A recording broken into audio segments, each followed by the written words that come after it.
Já faz tempo que você está buscando mudanças no seu casamento e parece que fica andando em círculos, como aquele povo perdido no deserto que estava se guiando para a terra prometida, mas estava andando em círculos. Bom, se é a tua primeira vez por aqui, eu sou a Carol Tormena. Eu ajudo você a viver um casamento feliz sendo uma esposa influente. E hoje eu quero falar justamente desse ciclo de mudança que é tão necessário em muitos aspectos, né? Quer você esteja em um casamento de anos, quer você esteja até no início de relacionamento, ou teve uma mudança recente, por exemplo, filhos vieram, né? Você engravidou recentemente, está mudando toda a rotina. Vários pontos acabam colocando um curso num relacionamento. Não que isso signifique um problema, depende o casal, né? Mas eu vejo, essa é uma queixa comum. Alguma mudança que seja da parte da mulher, seja da parte do homem, mas que desejam fazer e não conseguem, como se literalmente estivessem andando no mesmo lugar, né? Eu falei andar em círculos, mas poderia ser andar numa esteira também, né? Estão sempre numa esteira, estão andando, não sai do lugar, às vezes anos tentando e não conseguem. Então eu quero trazer para você aqui um conceito que eu vou chamar aqui de afiar o machado, algo muito importante. Você vai entender nessa história que eu vou te contar. É a história de um jovem aprendiz com o seu mestre, no qual o objetivo era que ele aprendesse a cortar lenha. Então ele queria se tornar um grande lenhador. E como um bom aprendiz, seguia exatamente o que o mestre falava e fazia tudo com muito afinco. Como ele era muito jovem, ele tinha a seu favor o tempo para poder praticar tudo o que aquele mestre o ensinava, podia treinar, tinha muita força, muita energia, então ele dedicou tudo que ele tinha de dons, de virtudes, para se tornar o melhor lenhador que ele pudesse ser. E isso, de fato, aconteceu. Com o passar dos anos, ele foi crescendo em força, ele foi crescendo em estatura, foi criando mais músculos, e aquele que antes era muito mais um jovem mais parecido com uma criança se tornou um jovem forte, um jovem cheio de energia e, de fato, um excelente lenhador. O que aconteceu foi que ele queria saber qual era a grandeza que ele tinha como lenhador. Então, o que ele pensou? Bom, qual a melhor forma de eu saber se eu estou sendo de fato o melhor lenhador que eu posso ser? Vou desafiar o meu mestre. Eu acredito que eu, com a força que eu tenho, com a energia que eu tenho, serei capaz de vencer o meu próprio mestre. Imagina só, né, para um aprendiz poder desafiar o seu mestre, seria um grande prêmio para ele. E o mestre aceitou o desafio. E eles foram, os dois, então, cortar lenha e venceria aquele que tivesse cortado mais quantidade de lenha naquele tempo que eles determinaram. O jovem chegou com aquela energia toda dele, com aquela força, e começou a cortar lenha sem parar, incessantemente. Ele não interrompia, ele não descansava. Ele ficou focado, ele tinha muito foco, tinha muita força, tinha tudo, muitas coisas a seu favor e estava exatamente concentrado naquele momento para vencer, estava com essa mentalidade. Ele observava que eventualmente o mestre, que já tinha uma certa idade, já estava numa idade avançada, já não tinha tanta força comparado àquele jovem, apesar dele também ser forte, o mestre. Mas ele percebia que eventualmente esse mestre parava. E quando ele observava que o mestre parava, o ego dele crescia. E ele pensava: eu vou vencer. Não vai ter como. O meu mestre ele já tem uma idade, ele já não tem tanta força quanto eu tenho. Essa vitória é minha, de fato. Eu vou ver que eu sou o melhor lenhador, melhor até que o meu mestre. E ele olhava aquilo e se motivava ainda mais. Eu vou cortar mais lenha, altamente competitivo, e cortava, e cortava, e cortava. Chegou ao final, depois de algumas pausas do mestre, depois de tanta dedicação do jovem aprendiz, eles foram olhar qual a quantidade que cada um tinha cortado de lenha. E para a surpresa deste aprendiz, o mestre tinha vencido. Como ele tinha vencido? Com menos força, com menos energia, e ainda parando. O que aconteceu? Ele ficou muito instigado. Foi perguntar ao mestre como foi que ele tinha vencido. Mestre, eu sou mais jovem, mais forte. E eu não parei de cortar lenha, do começo ao fim. O que foi que aconteceu? Ele falou, jovem, você aprendeu muito a se dedicar, aprendeu a usar a sua força, o seu talento natural, a sua força, a sua energia, mas você esqueceu de algo que é primordial. Eu, nos momentos em que eu parava, eu não estava descansando, eu estava afiando o meu machado. Grande lição que este jovem aprendiz levou para a vida, claro, e muitas que a gente pode tirar, a questão da humildade, a questão da competitividade excessiva, mas aqui eu quero trazer esse aspecto do afiar o machado. E trazendo essa metáfora para a nossa vida, para a tua vida dentro do teu casamento. Muitas vezes nós estamos como esse jovem.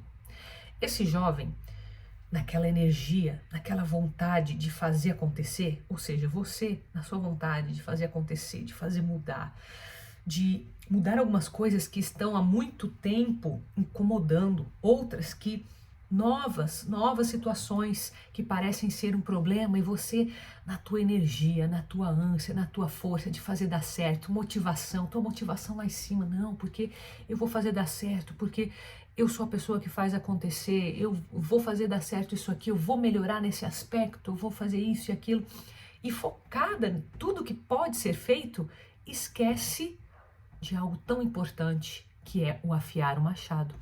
Carol, o que é afiar o machado nesse caso, quando a gente olha para dentro de um relacionamento, né? Dentro de um casamento. Um casamento, qual a diferença entre a gente falar entre um casamento e um relacionamento sem o compromisso? É justamente essa responsabilidade e essa intenção de fazer dar certo. Quando existe um compromisso, como o casamento, a mentalidade e a atitude da pessoa é outra. Por isso que eu falo, aqui é focado no casamento, nada de errado com quem ainda não casou, tá? Mas eu tô falando com essa mentalidade, alguém que já decidiu passar a vida com uma pessoa, né? É diferente de alguém que ainda está num namoro, até mesmo num noivado, ainda tá avaliando várias coisas. Noivado um pouco mais adiantado, né? Mas é diferente, tá?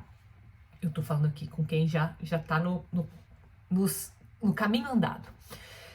Pois bem, quando a gente fala em afiar o machado num relacionamento, significa o seguinte: não adianta a gente simplesmente olhar para uma situação que precisa ser mudada e começar a mudança sem antes preparar as ferramentas. Né? No caso aqui a gente está comparando com o machado. O que são essas ferramentas? Essas ferramentas incluem muito mais o que você tem, que é recurso teu. A ferramenta é um recurso, certo? O machado, qualquer outra ferramenta que a gente usa para transformar algo, ela é um meio. Eu uso aquilo para chegar a algum lugar.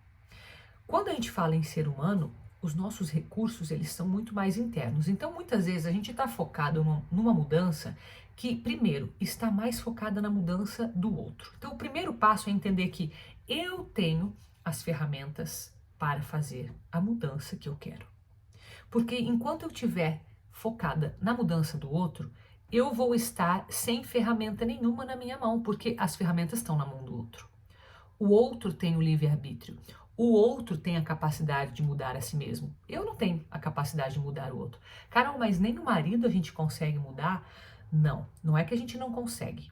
A gente tem a capacidade de influenciar, tanto que eu chamo aqui mulher influente, esposa influente, porque nós já influenciamos. Só que muitas vezes, sem saber de que forma que essa influência está chegando, o que isso está causando, que resultado isso está dando. Sim, existe uma influência? Existe. Agora, você pegar mecanicamente e falar, eu vou fazer aquela pessoa mudar, isso é injusto, porque nós estamos inferindo o livre-arbítrio. Isto é praticamente impossível quando vai nesse tipo de intenção, porque a pessoa tende a se fechar, a se defender, quando a gente quer que ela mude, quando a gente impõe algo. Então, a influência, ela não é assim. E em outro vídeo eu vou aprofundar a questão da influência. Mas isso é para te dizer que é possível que o outro mude por minha influência? Sim. Mas onde estão as ferramentas no momento em que eu estou colocando a responsabilidade toda da mudança na mão do outro? Estão na mão dele. Então o primeiro passo é eu entender que esse machado, essas ferramentas, devem estar na minha mão. Portanto, recursos que são meus internos. E aí eu quero trazer para você algo que é aprendizado bíblico cristão. Quando nós olhamos para o outro com julgamento, nós seremos julgados na mesma medida. E aqui a gente pode levar na nossa relação para Deus, mas também na nossa relação com o próprio cônjuge. Nós seremos julgados da mesma maneira. Então o julgamento, ele não modifica, na verdade ele só piora as coisas, tá? Se o julgamento tem esse efeito, então qual que seria uma forma dessa mudança começar com as ferramentas internas? O que seria esse afiar o machado? Seria você trabalhar em você aquelas virtudes que você já tem. O aprendiz, ele precisou trabalhar a virtude da humildade, ele precisou trabalhar a virtude da observação, algo que ele não tinha, né? O entender que não é só fazer, que eu preciso entender o que aquele fazer causa. Eu preciso otimizar aquilo que eu faço. Tudo isso ele aprendeu. E nós também podemos otimizar aquilo que a gente faz. Nós também podemos aprender a ser humildes, e humildade aqui no casamento significa: o outro tem uma parcela de responsabilidade, sim, mas e eu? Também tenho. Se o outro eu não tenho o controle, eu tenho o controle de mim mesma? Deveria ter. Muitas vezes a gente não tem porque não estamos nem focando nisso. Então, um primeiro passo, ou seja, um afiar do machado seria: tenha controle sobre aquilo que de fato está na tua mão, você mesmo. Busque este autocontrole. Porque quando você busca o autocontrole, você está se afiando. O que é o afiar? Né? Imagina aí na tua mente, né, uma máquina afiando uma própria faca, né? Se você não está acostumado aí com machado, eu também nunca nem peguei o machado na mão, mas eu consigo, né, mentalizar como que é feito isso. Mas afiar uma faca, você já deve ter feito na tua casa. Pega uma pedra que é muito mais dura e esse material que é duro, ele acaba corroendo o outro, ele acaba corroendo, não, é afiando, né? O que é o afiar? É tirar uma parte muito fina daquele outro material de forma que fique um corte bem fino e aquilo tenha uma eficácia melhor. Então, quando a gente olha para si no se afiar, significa: eu preciso me moldar de forma que eu esteja no controle. O controle permite que você se afie. Opa, se eu controlo o que sai da minha boca, isso não é uma forma de afiar a sua língua? No bom sentido aqui, né? Não a língua afiada daquelas pessoas que só falam, não pensam, não. O afiar do tipo: eu estou controlando, estou dando o corte certo, eu dito a hora que eu falo, não os impulsos que eu tenho. Eu dito a forma como eu vou falar, e não só os meus sentimentos. Eu dito o que precisa ser dito, e não apenas os meus pensamentos. Este autocontrole é um afiar das suas ferramentas. Só que para a gente chegar neste autocontrole, existe um alicerce a ser vivido. Um alicerce que começa lá no autoconhecimento. A gente pensa que se conhece e a gente conhece uma parte apenas, não conhece o todo. Se eu pedisse para você uma coisa simples: quais que são os hábitos que você tem no teu dia a dia? Quantos desses hábitos você conseguiria escrever no papel? Isso já mostra um nível de autoconhecimento. Quão profundo é o meu autoconhecimento? Quanto eu conheço a mim mesma? Se eu sei tudo que eu faço no dia, Carol, mas você está falando de hábito. Hábito é uma coisa inconsciente, é uma coisa que a gente não percebe já o que está fazendo. Concordo. Já está no automático e é para isso que servem os hábitos, né? Os hábitos servem para que a gente gaste menos energia, deixe tudo mais automatizado, mas ainda assim, se você para fazer essa análise, você traz à consciência muitas coisas.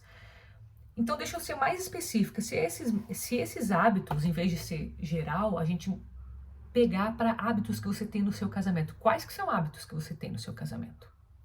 Isso também vai trazer a consciência daquilo que você conhece sobre si.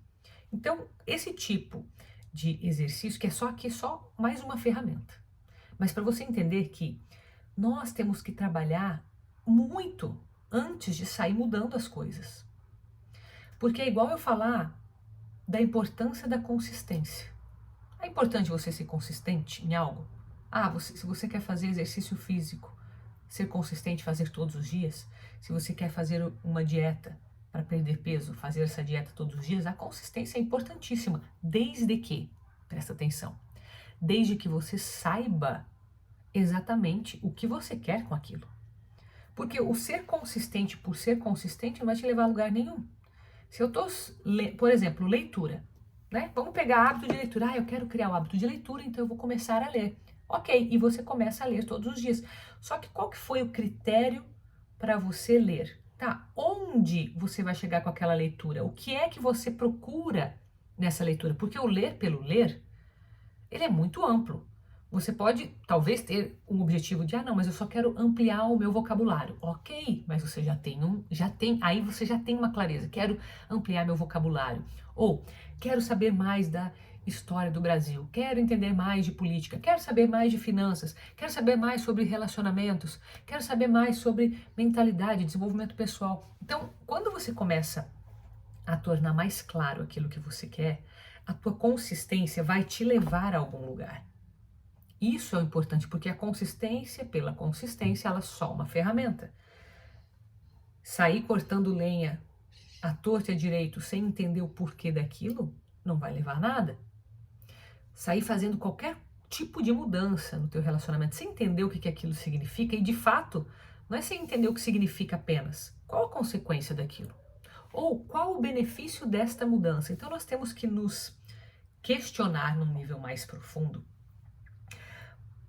Porque isso, de um lado, serve como motivação, serve para você entender o que realmente é importante, porque na verdade, gente, o tempo que nós temos, ele é precioso demais. Quando nós já estamos acostumados a fazer alguma coisa, ou seja, aquilo que você já faz, do jeito que você faz no teu casamento, você já aprendeu daquele jeito. E você levou uma vida aprendendo, por observação consciente, inconsciente, né, digamos, por modelagem dos seus pais ou de alguém que é referência para você, muitas vezes até por estudos, quem é mais dedicado a isso, quem gosta, né, dessa parte mais intelectual, por amigos, pela parte social, pela tentativa e erro, né, o que mais a gente faz. Mas isso tudo, não existe uma estrutura que você fala assim, tá, peraí, qual foi a consequência desse? Qual foi o benefício desse? Onde que eu tô chegando com isso? Será que a gente tem noção de onde nós estamos chegando ou estamos como aquele povo no deserto, girando em círculos? Interessante eu te contar isso porque, não sei se você lembra, né, dessa passagem do Antigo Testamento. Deus ia tirar o povo do Egito, né? Eles estavam presos como escravos no Egito. E Deus veio para libertá-los, né, através de Abraão, que tirou esse povo do Egito. E eles levaram 40 anos para sair desse deserto. Por que eles levaram 40 anos se eles estavam a apenas 30 quilômetros da Terra Prometida? Isso é algo que a gente não se atenta. 30 quilômetros não levaria tantos dias assim, tantos anos assim, 40 anos. E foi por isso que eles demoraram tanto, porque eles estavam girando em círculos. Imagina você perdida num deserto. Você olha para os lados, só tem areia, né? O céu é igual em tudo que é canto. Então, você pode estar bem do lado, mas se você não tem uma direção, você simplesmente não sai do lugar. Isso acontece muito na nossa vida, né? Não acontece somente na história bíblica. Por quê? Às vezes você está há anos fazendo algo profissionalmente e não sai do lugar.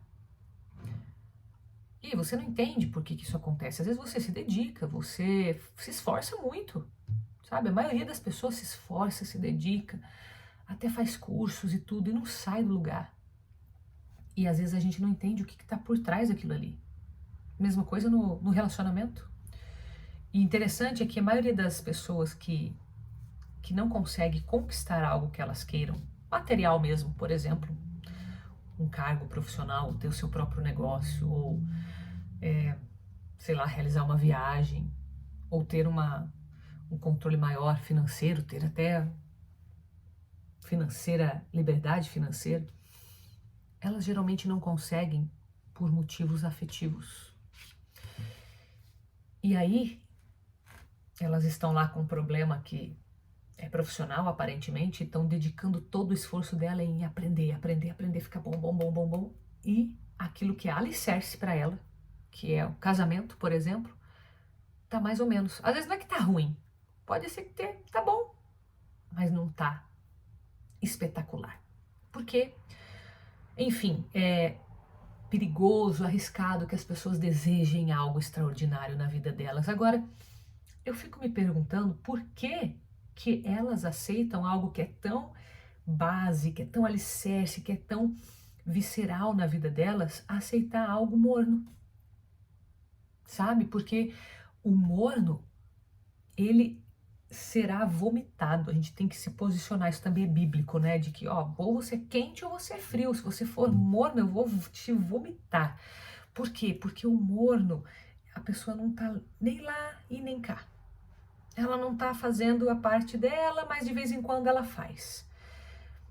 Eu não sou uma esposa, mas também não sou das melhores. Então tá aquilo ali, ó. Ah, mas Carol, mas é que você tem que entender que tem o meu marido, é complicado. Nossa, eu completamente te entendo. Gente, eu escuto tantas histórias de casais. Eu sei que não existe um culpado. E aqui, a questão não é achar culpados, né? Porque se a gente for procurar culpados, nós vamos encontrar culpados, vítimas e todos ficarão sem fazer nada. A questão é que o que eu gostaria, agora falando eu dos meus sonhos, o que eu gostaria de ver é as mulheres entendendo o poder delas. Porque eu vejo, mais uma vez eu pegar a Bíblia aqui, eu vejo pelo poder que Eva teve sobre o esposo, que teve uma consequência negativa, sim, uma consequência de desobediência a Deus, mas olha a influência que ela teve na vida dele. Ela influenciou. Muitas vezes nós, como esposas, influenciamos os nossos maridos achando que estamos fazendo bem para ele, achando que estamos fazendo para o crescimento, para que ele seja melhor, e a gente está sendo como Eva, influenciando para o mal. Às vezes a gente faz isso inconscientemente, mas não sempre, graças a Deus. Às vezes nós somos como a nova Eva, Maria. Maria, olha a influência que teve na humanidade toda por ter dito o seu sim a Deus. Você vai falar se podia ter dito não a Deus? Podia. Quantas histórias nós temos na Bíblia de nãos também? Ela disse sim. Carol, você está falando que Maria influenciou a Deus? Não, Deus é Deus, né? Maria influenciou toda a humanidade, entende? Mas o fato é que o poder dessas duas mulheres, o poder que as mulheres têm, e tem muitas outras mulheres na Bíblia que trazem, e eu vejo que na nossa atualidade, nós temos muito esse incentivo, né? Se usa bastante a palavra empoderamento, essa questão da mulher, ela tem poder, a mulher, ela tem força e ela deve buscar os direitos e tal, mas não é nesse sentido que eu falo. Eu falo num poder real, num poder de influência mesmo, para o bem. A influência é para deixar um legado. É nesse tipo de influência. Tudo nós podemos, nem tudo nos convém. Isso era uma frase de São Paulo, né? Ele dizia muito: tudo posso, mas nem tudo me convém. Ou seja, tá, o poder pelo poder, tudo a gente pode fazer. Mas o que me convém? Né? Tudo eu posso fazer, até dentro do meu casamento. Se eu quiser bater o pé e falar, não, vai ser desse jeito, você pode fazer. Agora, se você vai conseguir, não sei. Tem pessoas que conseguem desse jeito, mas cadê o legado? Cadê a influência? Cadê o impacto positivo que isso gera? Cadê todo aquele contexto de inspiração, de liderança, sabe? Do impacto positivo mesmo. Então, tudo isso é muito importante para a gente entender essa questão do poder, que ele existe, esse poder, só que às vezes eu tenho a impressão que a gente está usando do jeito distorcido, de uma maneira distorcida, sabe? Que ainda não é o poder principal. É como se fosse uma distração ao longo do caminho, para que em vez da gente chegar logo à Terra Prometida, que está ali do lado, a gente ficar girando em círculos. Ou seja, essa Terra Prometida, ela pode ser o seu próprio casamento. Não tá fora. Tá aí, você já tá na Terra Prometida. Só que às vezes a gente tá, mais uma vez, como o povo que depois que foi liberto. Imagina, você deixa de ser escravo. Que é maior libertação que essa. Você ganha liberdade. Só que a tua liberdade te gera outros desafios. Você parou para perceber isso? Tudo que a gente ganha na vida, ele pode ser visto com bons olhos ou com maus olhos, mas o fato é que você sempre vai ter um desafio novo. Se você não tem dinheiro, você tem o problema de não ter o dinheiro. Quando você tem o dinheiro, você tem o problema de ter o controle daquele dinheiro para você não ficar sem. Quando você tem muito dinheiro, e você antes não tinha, você agora tem que saber lidar. O que eu vou fazer com esse dinheiro? Né? O que eu vou fazer com ele? Eu vou gastar mais? Eu vou dar para alguém? Eu vou... Querendo ou não, isso é um processo de decisão muito grande. Ah, eu vou precisar investir, mas eu não sei investir. Tem outro problema? Outro tipo de problema, querendo ou não. Tá, mas e... Então, antes eu não tinha um casamento. Agora eu tenho. Antes eu não tinha filhos, agora eu tenho. Então, sempre você vai ter novos desafios a vencer. Se a gente ficar igual o povo que ficou reclamando depois que foi liberto, tiveram a liberdade e começaram a reclamar contra Deus. Peraí, você mandou a gente aqui pro deserto para quê? Para fazer a gente passar fome aqui? E reclamavam do próprio maná que era dado a eles. Cadê o reconhecimento desse povo? Às vezes a gente reclama. Peraí, a gente reclama até com Deus, né? Me deu esse marido aqui, para agora ficar sofrendo aqui, para agora ter que ficar aguentando isso, ter que ficar aguentando aquilo, e a gente começa às vezes a reclamar com Deus. Sendo que, será que a gente está fazendo a nossa parte ou será que a gente está sendo morno? Como que eu sei, Carol, se eu estou fazendo a minha parte? Olha para os teus hábitos. Se você olhar para os teus hábitos em geral, você já vai saber quanto do seu dia você está dedicando ao seu casamento. Ah, não, Carol, mas não faço nada não, eu não tenho tempo.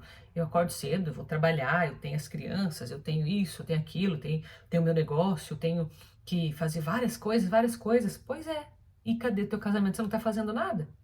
Ah, mas meu marido também não faz. Pois é, então ninguém está fazendo. Então vamos continuar assim, tipo, cada um pro seu lado, ninguém faz nada? Ou você quer ter o poder de transformação? Porque se nós queremos ter o poder de transformação, nós temos que tomar para nós as rédeas e falar assim, aquilo que está na minha mão vou fazer da melhor forma. Tipo, eu vou ser a mulher que é irresistível, uma mulher que assim, é uma esposa que é uma raridade, tipo, se o meu marido de fato, em algum momento, não se ligar, não acordar o que ele tem com ele um dia vai se arrepender muito, porque eu sei quem eu sou e eu vou usar de todos os meus dons. Sabe? É nesse sentido de viver o primeiro e o maior dos mandamentos, amar a Deus sobre todas as coisas e ao próximo como a si mesmo. Então, quando você vive essa tríade, isso eu falo em muitos vídeos meus, porque é o que guia, né, tudo que eu faço. Quando eu dou conteúdo gratuito, quando eu faço curso pago, quando eu faço mentoria, em qualquer aspecto eu uso isso como guia. A conexão com Deus é o que faz a gente se fortalecer do jeito certo, porque a força vem dele. Então, não vai fazer como aconteceu com aquele aprendiz que ficou forte, em vez de ser grato e continuar aprendendo com o mestre, foi lá desafiá-lo, querendo mostrar que ele era melhor. Sabe? Então, a nossa relação com Deus nos faz entender que nós tudo podemos com Deus, mas ao mesmo tempo nós somos criatura, tudo depende dele. Então a gente fica humilde e ao mesmo tempo poderoso demais. É uma dicotomia.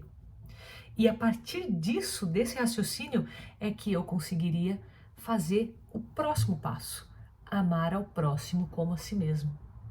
Então precisa ter o amor ao próximo e precisa ter o amor a si mesmo. E quando a gente faz isso, ou seja, eu faço, porque se eu sou uma mulher que ama, eu vou amar esse meu marido independente do que ele faz, porque eu tenho amor dentro de mim, então isso já me faz uma pessoa amorosa. Isso mexe na identidade da mulher. Se eu sou uma pessoa que se preocupa, né, com o bem-estar dele, mas também com o meu, eu vou ter os meus momentos com ele e eu vou ter os meus momentos comigo. E quantas mulheres às vezes ficam presas, dependentes emocionalmente de um marido dar um passo, ou quando elas vão dar um passo, em vez delas fazerem com amor, elas impõem. Então tudo isso é afiar o seu machado. Então eu espero que esse vídeo de hoje, de fato, traga para você uma consciência de o que é que você precisa afiar para você ser uma esposa influente. E que essa influência seja muito positiva, muito impactante, que seja de um legado, que seja por algo maior, com propósito. Não alguma coisa só para aumentar o teu ego e vencer, como fez o aprendiz. Vamos pegar essa história para nós hoje, para que a gente possa de fato, né, se deixar transformar. Às vezes uma mensagem tão sutil pode nos tocar profundamente se a gente se permitir. Espero que você tenha gostado. Beijo, até o próximo.